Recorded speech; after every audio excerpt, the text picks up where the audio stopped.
personally think the whole fast from social media, like No, that's I do think that's just something you all should right. do. Look. Here's Like you should do that okay. So regardless, but my whole point is I think it needs to be foods. That's the point. Like it has to be like yeah. truly wearing the body down. Wearing the body down and getting look like every single temptation we have is rooted in the gut, right? It's like it all comes out. Like if you're dealing with any kind of temptations toward any kind of sin, if you really want to conquer it, you start with fasting. I like what he said about training, because I even describe Lent kind of as Catholic spiritual boot camp, right? Like we kind of fall back into the rhythm of like regular life, and you come right off the holidays of Christmas and you kind of get a little gluttonous and fall off but like when that liturgical season comes up, that's it. It's spiritual boot camp. Like you get your act together. You have to get down to one meal a day during Lent, and you should be giving things up. Mm-hmm. It should be not anything you want for that one meal, right? Well, first off, there's no meat on Wednesdays and Fridays, and then you should be giving up things that you would enjoy to make those meals on. You strip your worldly comforts away. You walk in the spirit way more, and I feel like he kind of missed that, and it was just man. It's like, hey guys, just give chocolate up. Like that's not Lent, man. I don't know.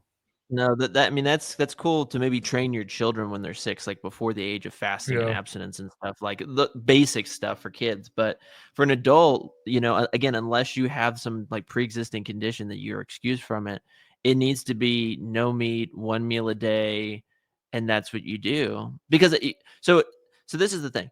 It's both a spiritual training camp and it's penance, punishing one's past sins. So it's like Aquinas says that you fast for 3 reasons: to raise your intellect to God, to do like penance for your past sins, but then also to practice a virtue. So like fasting is a moral virtue that inclines your will to regulate food and also human sexuality, right? That's what temperance is. Specifically. And the thing but the point is that all of that's good, because at the end of time, when you die and you go to purgatory, or if you make it to heaven, right, God is going to judge you by how well your soul is.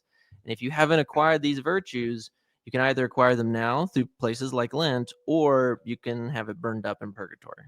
So yeah, and we also have to kind of develop a love for fasting, like Father who do we have? So when I come on at night, my brain, Father Ripperger came on.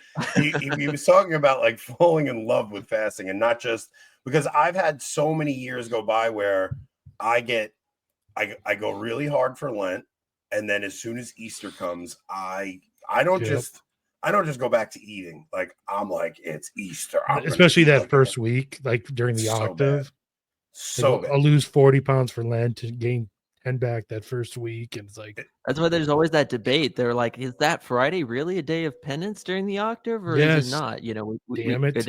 And I say it is. But yeah, no, it's so important.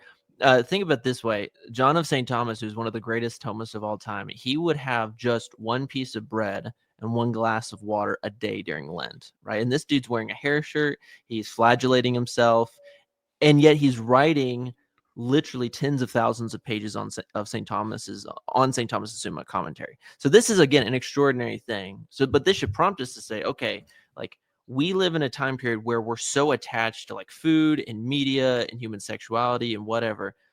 Give some of that stuff up, because let me tell you something. I don't keep bringing it back to this, but the new movie Society of the Snow, the guy that was starring in it ate one can of tuna per day for 70 days while they filmed to get into character, right?